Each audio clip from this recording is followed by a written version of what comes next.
This video has a big overview of a return to widespread severe storms possible, as well as the associated active weather pattern on the way soon. Stay tuned for what you need to know right now. I hope everybody's having a great day out there. I sure am, and you picked a great place to get your weather update, as I'm going to give you a look at this blended guidance on screen to give you an idea of what's going to be happening with the jet stream and how that's going to lead to the active pattern that I'll discuss in more detail in just a minute. That active pattern is especially going to kick up as we go beyond Wednesday, Thursday, Friday, and as we get towards the upcoming weekend where severe weather potential will ramp up to its peak, likely into our Saturday and Sunday, although we could see some severe weather in the days prior. Here's the jet stream setup that's likely going to lead up to our likely severe weather event. This is as we go into our Friday afternoon, where you can see a backwards U-shape in the jet stream from California up to the plains, and then whoop, dipping right back on down here into parts of the mid-Atlantic. Right there, in the center of that is your big ridge where the jet stream is being pushed north, and that's what creates that classic backwards U-shape.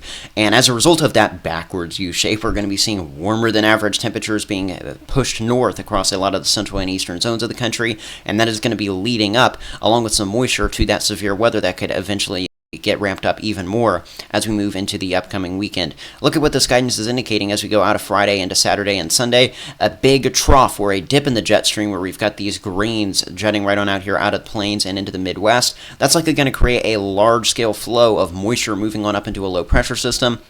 And anywhere from parts of the plains, moving into the Mississippi Valley, the Ohio, Tennessee valleys, even eventually the southeast and mid-Atlantic, from a period from around Saturday and Saturday night to around Monday and Monday night, we could see a very active time as a result of this, with winter weather in the far northern extremes of any system, and then especially that severe weather that could get as far north as places like Iowa, Illinois, Indiana,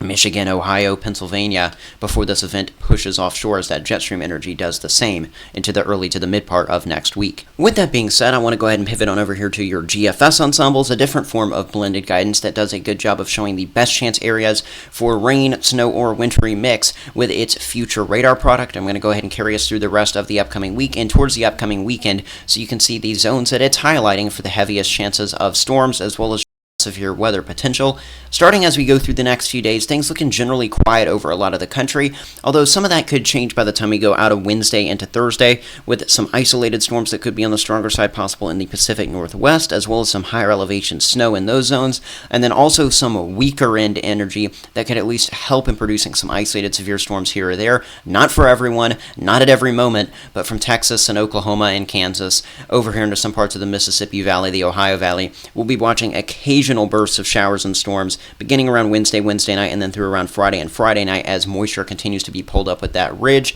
Any low pressure that we do see in these zones that could fuel severe weather will be on the weaker side, and we're not going to see any major severe weather as we go through the rest of the work week. Just something to watch over a broad area, though, for any storms that do fire up to be on that stronger side, and I'll keep you updated on what will happen out of those as we get closer to those more isolated events. Nonetheless, I think we're going to begin to get a stronger low-pressure system or two by the time we go into the upcoming weekend, and I'm showing you what it looks like right now. What this guidance is indicating, what European ensemble members are indicating as well, is that somewhere on up into the Midwest or the Great Lakes, we're going to see a low-pressure system forming up around Saturday. On the north side of that, we're going to see a warm front that's going to help in pulling moisture up from the south, leading to a broad area from the Mississippi Valley and Plains all the way over to the Ohio Valley, where as early as Friday night through Saturday, we could be watching some expansive, isolated pockets of severe weather. Along the warm front line itself that I drew on up there from the Dakotas and Minnesota over to the northeast, we could certainly see a mix of ice, snow, sleet, all forms of wintry weather that could create very dangerous travel based on the looks of it right now.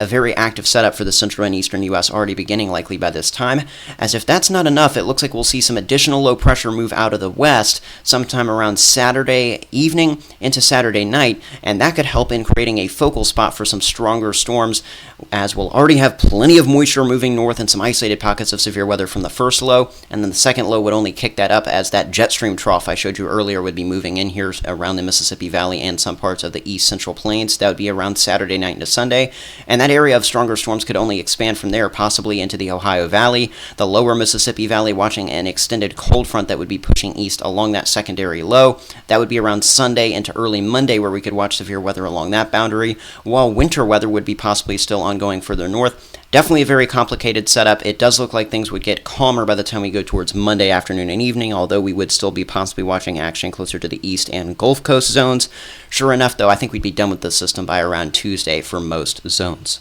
Now that I've shown you the jet stream setup and where the future radar is indicating some of these stronger storms, let's see what this Colorado State University website Machine Learning is indicating for the severe storm forecast day by day for especially the peak of the event into the upcoming weekend. This is what the percent chance of severe weather is according to Machine Learning within 25 miles of a point as we go into our Saturday and Saturday night, so March 29th into the early part of March 30th. And you can see right on the leading edge of where that strongest piece of jet stream energy would be during that time, around where that second piece of low pressure would be drawing up even more moisture and instability. That's where it highlights that highest chance for severe weather for that given time frame. The Storm Prediction Center is highlighting this region as well. That would include eastern Kansas, eastern Oklahoma, northeast Texas, parts of Arkansas and Missouri for possibly all severe weather hazards. That would be damaging winds, some large to very large hail, and possibly even some tornadic supercells around that time frame. While we could see severe weather into Saturday and Saturday night in parts of the Ohio Valley and points eastbound as well, the better chance, according to this guidance, comes into Sunday, and that makes sense as that stronger piece of energy would be moving into some of those zones as well as the Tennessee Valley and lower Mississippi Valley by then.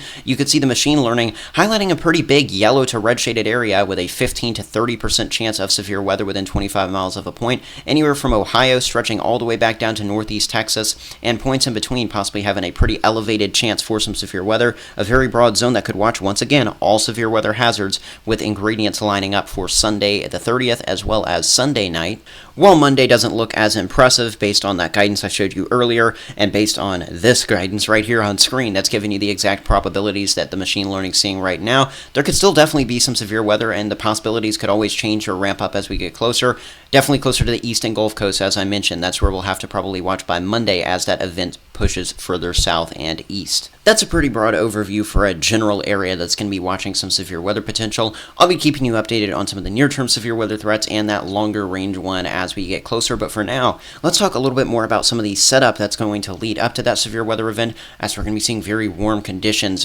developing over a lot of the country as we lead up to this event. Here's the forecasted high temperatures in the near term as we go into our Tuesday, March 25th of 2025. And other than around and northeast of this line that I just drew there from the Midwest down into the Ohio Valley and Mid-Atlantic, where we're going to see some 40s and even some 30s further on up there into the Great Lakes and interior Northeast. Back to the southwest of that line, temperatures through the 60s, 70s, and even breaking some record warm highs with some 80s and 90s into parts of Arizona, New Mexico, down into parts of Texas, even up and down the west coast, some of those valleys there in Washington, Oregon, California, seeing 70s and 80s, very abnormally warm, leading to record warm highs as some intense heat, so to speak, for March is going to be building on up. Into Wednesday, we'll only see that build more. And just to prove my point some, as we jump through Thursday through Friday, look at that warmth that's going to be now moving on out over parts of the central U.S. with a little bit more of a trough starting to dig down into the west. Then you got that big ridge that's going to be coming right on up here through the Central Plains. I talked about that earlier,